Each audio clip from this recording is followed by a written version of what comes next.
And this is a double action airbrush kit you can get. Comes with your hose, your color bottles, pretty much everything you see there. And we're going to open this up and show you how to start with a double action right out of the box and make it work for you. I do primarily fish, but when I used to do a lot of big game, I did everything with a double action also. And double action, I think, after looking at this, is a little more user-friendly. I prefer them. They're easier to adjust. I think they're easier to handle, and I think they're easier to clean, and we'll dig into this and see if you think so too. I know the biggest thing about a double action, I have guys that call me all the time. They've never used an airbrush, they want to buy an airbrush. What do I suggest? I always suggest start with the double action. Yep, I You would can too. do more with a double action airbrush than anything. I agree. How does a double action actually work? I mean, why do they call it double action? Well, double action is you've got your air control right here with your paint, and then you can also pull it back very fast and increase it with just a touch of the finger from a dot to a broad wash instantly. You have a set screw here. You can also run that screw forward. This gently moves your adjustment control back, making your spots larger and larger. So the set screw actually adjusts your needle? It adjusts your needle back within in the head of your airbrush here. It's just easier. You can do it with one finger. You can shoot a fine dot, you can get a broad wash, you can go back, and this keeps your setting initially where you want. You can let it go and it goes right back to what you want. And when you get good with one of these, you can even adjust them slightly out with your fingers and learn to adjust them easy. And it's pretty much hands-free, one hand at a time. Very rarely do I ever reach up and adjust this, because I will keep it adjusted on a spot, and then I can go to a broad wash with it very, very easy. There. So if you're doing numerous spots, similar size, you just adjust that set I can just adjust this right here, adjust my spot, take a little test paper, hit my spot. Oh yeah. And we'll get into that a little more later here to make sure you get the right ratio of paint, thinner, make it thinned out so you don't get globbing and splattering, and what we're going to do with that and how you can solve that.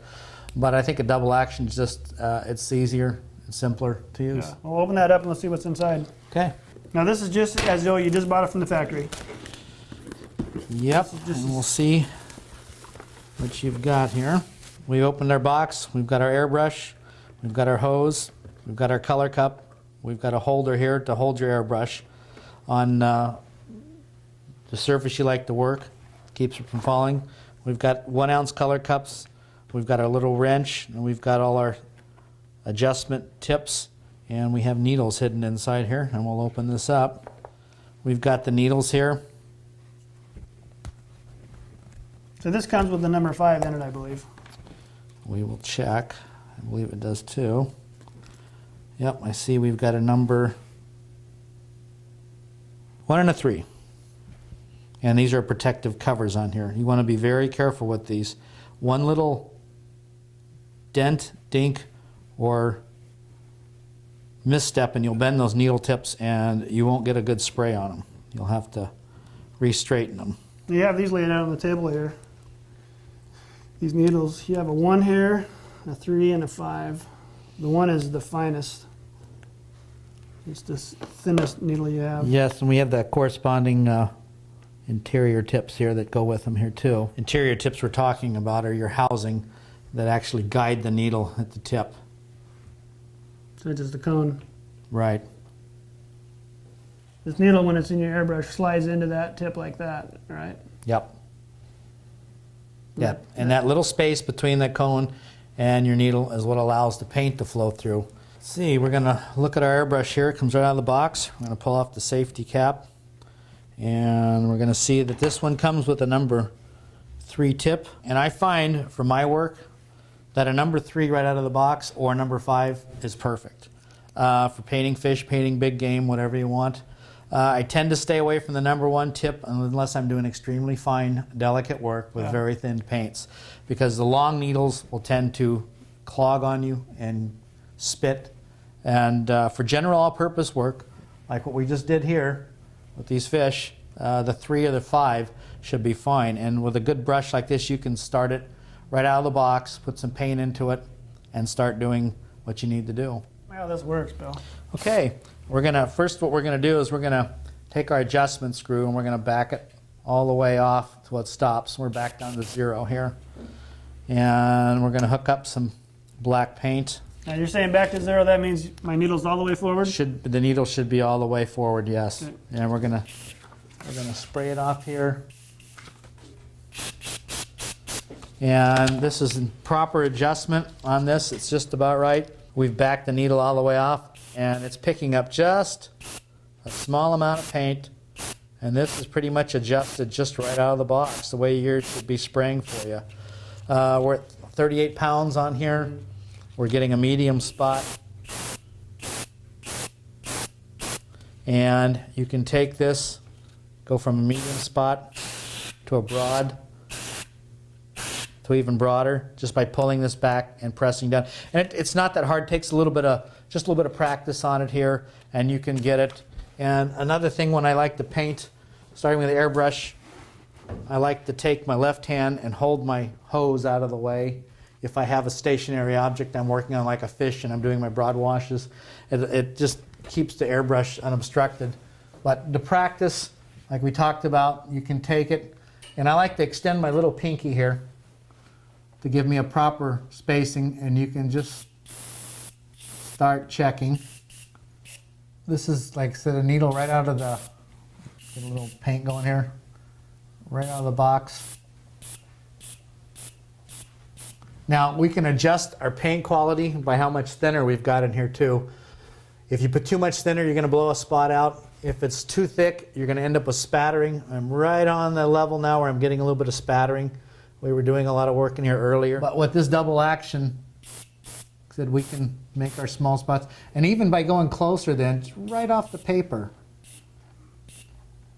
just a hair away, we can get smaller spots. And we can work on it, get some really fine spots. For your really, really fine work, I'd drop this down to about 25 psi, and then I could get a much nicer spot on here. And I would start playing around with my mixture too. When you're doing your final work on a fish and your spots, it pays not to rush it. Adjust your mixture of paint to thinner, play around with it, have a little 3x5 card here to work with. You can keep adjusting it, setting your spots, getting your right paint mixture, making sure your flow is going to be accurate and it's not going to blow anything out. But again, with this double action, we can do our spots, or we can take it and pulling it all the way back, we can get a broad wash like that, which is really nice for large applications on your fish. Wow. Or going back your fine needles, your fine lines here. Just this is all the way forward, no adjustment. Just going like this. But see, now with our double action, if we want, we can push this forward here, and we can open up the volume. And actually, by doing that, we're getting a nicer spot, nice and rounded here now. And the more you keep pushing it, you can see your little levers slowly going back, your adjustment for your distance. I probably am just the thickness of a finger away here. For that. Now when you're done shooting the color, what do you do to your airbrush? Okay, disconnect it. I usually will shoot off any color, wash the airbrush out, run a thinner through it, then I just wipe it off, make sure I have no residue, and then I'm ready to switch bottles out for another color here. If you don't, you're going to be having problems. These are relatively maintenance free, and if you just know a few things to troubleshoot on these, you can solve a lot of problems. Once your air pressure's off, you can just unscrew it right here. Try to keep everything lined up so you know right where it goes back. But to take them apart, they're very simple. They're not intimidating to do these at all. What I like to do is start them all in sequence, so if you're unfamiliar with it, you can keep an eye on the parts. This is your adjustment right here, that holds your needle in. I like to you just unscrew it. Back that all the way off. Back it all the way off, set it down. And you should rarely ever have to do this unless there's a major problem, you haven't cleaned your airbrush, or something, you've dropped it. That's a big, you drop it and you bend that tip on that, you're going to have to put a new needle in or regrind your tip. But once you remove that, then your needle, give it a little twist, should slide right out.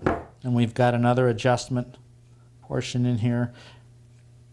This puts your tension on your finger button. finger button up there. And inside there's a spring which is going to come out with it. But before you remove it, watch this thing, look at the way it is. There's a spring here. There's also a little doohickey that hooks in here and puts pressure against your finger control. And if you don't know how it goes back in there, it can give you fits. It basically comes out like this with the little nub facing up. Now, this little thing right here that sets down into a little housing here, if you tip it over, it's going to fall out.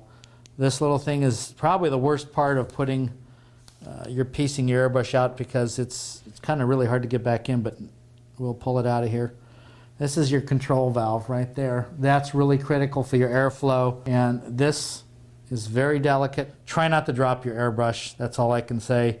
When I work on an area like this, I have a padded area where I do my fish work, and it's got a padding and then carpet over it.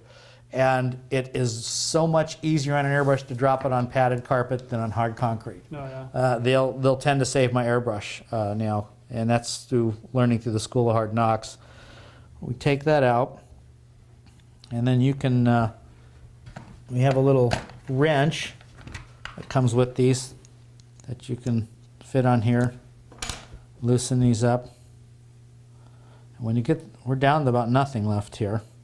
We've got the shell now, that's all we've got left, and then we've got the little tip left on here. And your tip number should correspond to your needle number. Yeah, definitely. That's a definite must. If things aren't working and you cleaned it off, you might have put the wrong tip. Be careful with these too. These are very, very fine metal at the ends.